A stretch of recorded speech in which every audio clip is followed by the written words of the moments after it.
You're welcome to the Gavel. I'm Linda Akibe. In the last few weeks, there has been increased intensity in the advocacy against sexual abuse of children. 2 weeks ago, a coalition of civil rights groups held protest marches and sit-outs in major cities in the country, notably Lagos and Abuja. Now, these protests were done to raise awareness on the reprehensible cases of sexual abuse and defilement of children, and to also call on government at all levels to end this menace. A federal lawmaker in the House of Representatives, Idagbo from Cross River State, has put together an interesting bill which he hopes that when passed would help reduce and preferably end sexual abuse of children in Nigeria. I had an interview with Representative Idagbo and he gave me more insights on the bill. Well, the name of this bill is Sexual Offenders Registration Bill. The key word in there is registration. It's a bill that seeks to curtail the activities of sexual offenders. Our records show, and history would have it, that most people that commit sexual offenses are prone to committing such sexual offenses over and over and over again. And because of the trauma that their victims suffer, what this bill seeks to achieve is to prevent them from committing these sexual offenses. It's not enough to say once a person commits a sexual offense, the person must face the wrath of the law, must go to jail and all that. We must protect people who are vulnerable to these sexual offenders. So what the bill is saying simply is that if there is a sexual offender in any part of the country, let the authorities know about this sexual offender. Let the sexual offender be monitored. If he goes to get a job, possibly in a school where he will be exposed to minors, let the school authorities be aware that this person has indeed committed a sexual offense in the past. That way they are able to monitor and watch his activities and prevent such a thing from reoccurring again. So it's a pretty straightforward bill. It's a bill that seeks to protect our minors, who are left vulnerable in the hands of some of these sexual offenders. Like I said, most people that commit sexual offenses against minors tend to do it over and over and over again. So we cannot just wait and be reactive when they do it. We must be proactive to see how we can stop them from committing such sexual offenses in the future.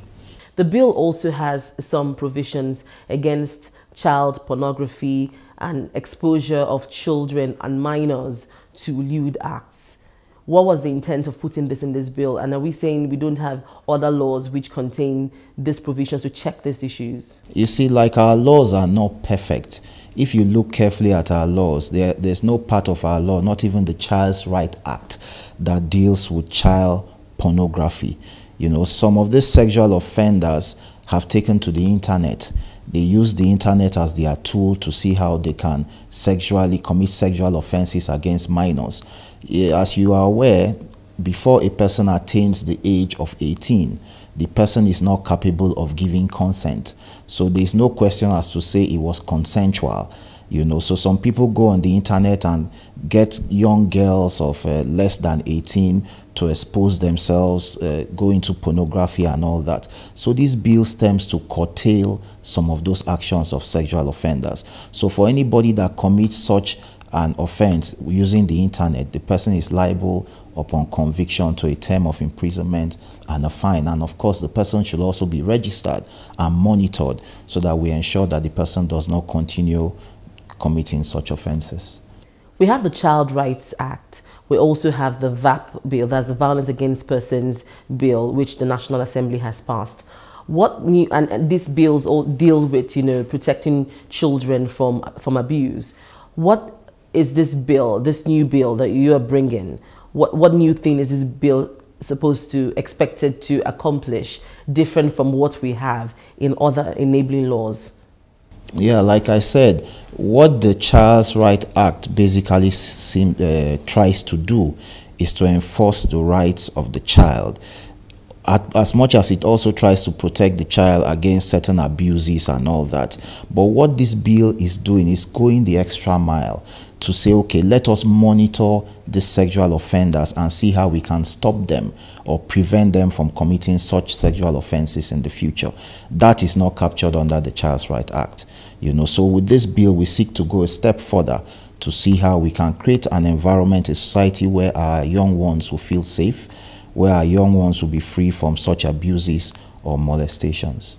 Now, one of the provisions of this bill is that sexual offenders would have their fingerprints, biometrics, their names registered at the police stations in every state, particularly where they are domiciled in. Are we going to see a situation where